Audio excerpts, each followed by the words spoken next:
Definitely support the people that have been here from the beginning and Thank you, guys. giving ideas, questions, encouragement. You know, even if it's a fire emoji on a post, financial support, all of that goes so much. Appreciation. Thank you. And it just adds fuel to the fire and just keeps us rolling and keeps us going. And just to see where we at now is fucking crazy. Respectfully. Chefs of the future, what the fuck? Season 3, we definitely gonna bring you new content. I'm not even gonna call this episode 1. This is more like episode 0. Like yeah, a pretty prelude. much. Like, yeah. A prelude, introduce y'all to the new day. People that know me personally, they know I'm in the sneakers. I haven't talked about my other company, which is Guaranteed Toes. You know what I mean? We definitely making fronts in that wave. We're trying to Respectfully. have a different approach to when it comes to providing people's needs on the sneaker front. We are gonna start integrating sneaker talk on here on Chefs of the Future. It's a major part of my life, and in a way to It's the culture. be more, but also it's the culture, but in a way to like be more authentic with the people that listen and that follow. I want to show these to you real quick. These are size 13 retro, black and white playoffs. Fireness. There is nothing wrong with these, right? At all. Nothing wrong with these. These joints is dope. Now, this is what I have to say about them, right?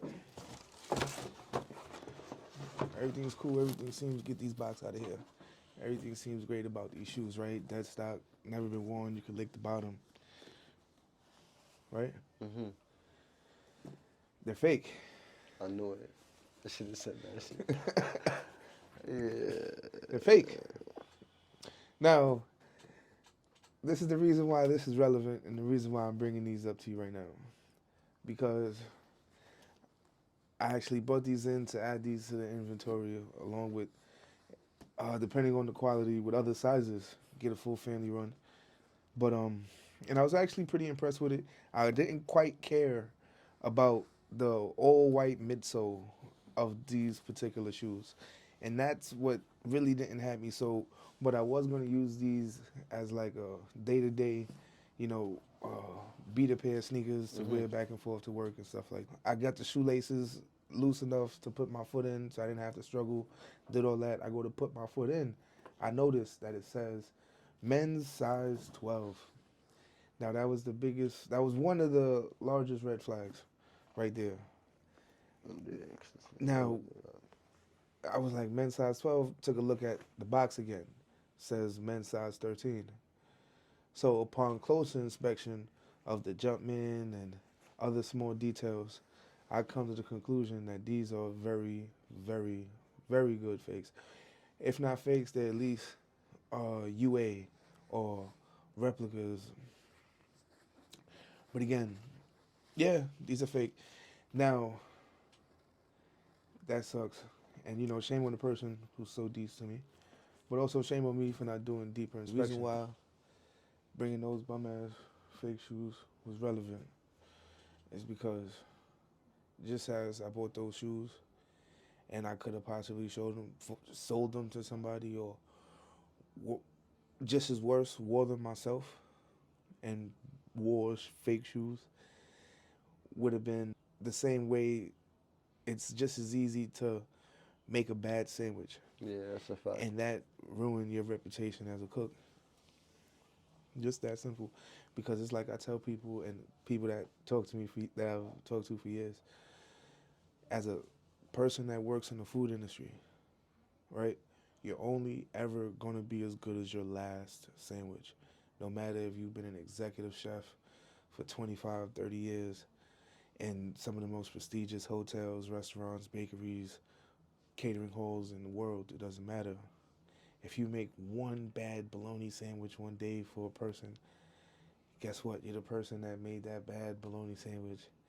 And you're now that person. Like, that's it in that person's eyes. And it's just that simple. No matter how many years, no matter what you've done. And that's the reality that people may not understand, but that's exactly what you step into when you choose to be a cook. You know, you're only ever going to be as your last product. Good as your last product.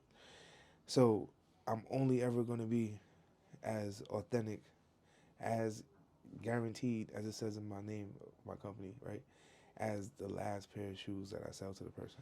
I know in your spot, you probably cook for like hundreds of people, hundreds of covers every single day, Yeah. just dealing with that stress. Right now, how do you do that Like I deal with my stress like and still put out that food, like, you know but you at a high quality? I give myself what I call a 10-second breather. Just going to walk in and just literally breathe for like 10 seconds. And in that process, I'm telling myself, like, you know, it's a frustrating day, but it's not the end of the day. You feel me? As soon as I leave that walk in, it's game time. You know what I'm saying? And you know, I go in the bathroom break, look in the mirror, you be like, yo, listen, like, you gotta finish strong. It's almost the end of the night. You gotta pull through and finish strong. Like, that's what we do. So, have you ever got caught having a moment? Yeah, like what am I like? You know, I had a like bathroom moment. You go in the bathroom. You know, I go there, give myself a little encouragement. Like you know, it's not the end of the day. And then my chef comes out the bathroom, and I'm like, oh shit, like the stall. And he's like, good encouragement. And I was just like, you know, you got to sometimes. You know, just finish washing my hands and I'm out of here. Like, but you know, it's good though. Like you know, good family vibes, man. Like you know, we all. It's like family. It's a second home. And For real, because a lot of the time we spend more time with them than we do our family, the people we love, and people we in that kitchen for to That's a support fact. and shit.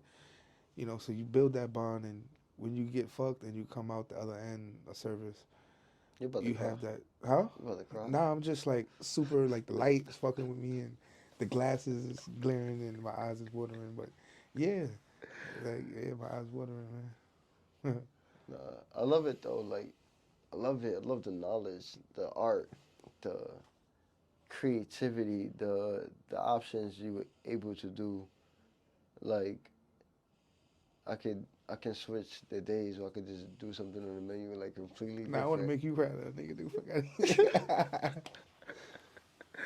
So it's like it's mad dope, man. Like I like it. Like you can switch up the menu, like put your creativity into something and let like you know people try it and get that feedback. And if it hit, it hit. Like you know, that's how you critique your own work sometimes. Like you know what I'm saying. So I'm like, alright, like I like that shit. I like the plating, all of that. I like it. All right, so since you mentioned it, like, how do you deal with critique? Like, how do you deal with like people's criticism? Like, you know, Yeah, I always say respectfully before I do. I'm like, listen, respectfully. I'm using this like it's over. Like I'm using it like so respectfully. that's the ego. You know, you Yeah, have to instill in yourself because that confidence, right? yeah, you're right.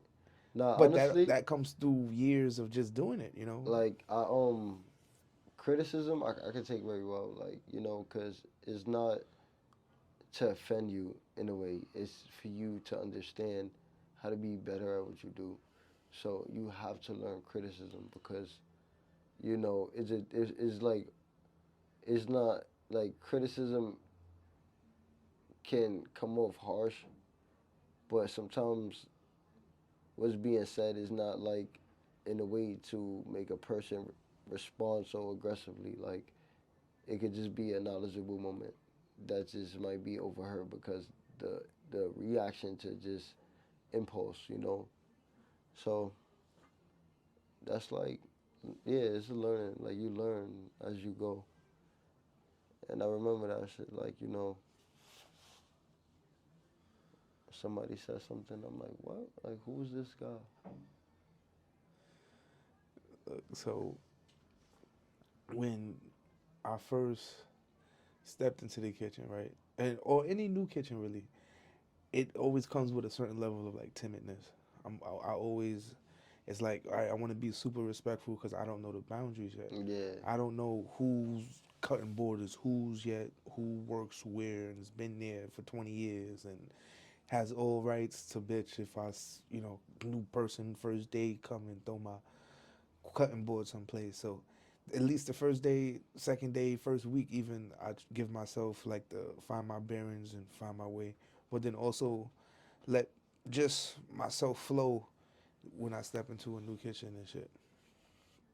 Now, my first days in some spot, I'm getting flown past, bumped, and I'm people spinning around me. Then you have the other people looking at it, and it's just like, yo, he looked like he's just like caught between traffic, and it's just like Right. everybody's just Yeah. bumping them. It's just like like on both ways. It's just I've been there like bumper cars, and people just looking at them like, yo, look at this nigga, like.